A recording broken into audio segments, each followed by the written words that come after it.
Welcome to Luca and Miguel. Enjoy the video.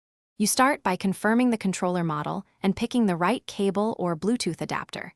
This matters because driver support differs. Plug the cable into the PC and the controller.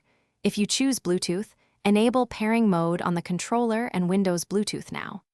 Once done, open Steam Big Picture to enable controller pass-through, or go to Settings Devices Bluetooth and other devices to add it manually. This first step ensures Windows recognizes hardware before you touch game settings. Once Windows shows the controller, let the OS install drivers automatically, because proper drivers map inputs correctly. Next, open Steam and navigate to controller settings, enable Xbox, PlayStation, or generic support depending on your pad. This lets Steam translate inputs into Xbox controller signals that GTA 5 expects.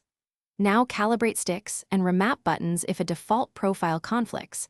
Save the profile to avoid repeating this. If you prefer non-Steam launchers, use Steam's Add a Non-Steam Game trick, so Steam input still handles the controller. You now launch GTA 5 with Steam input running, so the game receives the correct controller signals. Check the HUD for controller prompts to confirm. Making game tweaks. Lower sensitivity or increase dead zones if the vehicle steers wildly, and toggle vibration if distracting. If inputs fail, first reconnect the cable or Bluetooth, then restart Steam and the game. Next, reinstall Xbox controller drivers via Device Manager. This single troubleshooting tip: restart Steam with the controller unplugged. Thanks for watching and please subscribe. It's the best investment you'll ever make.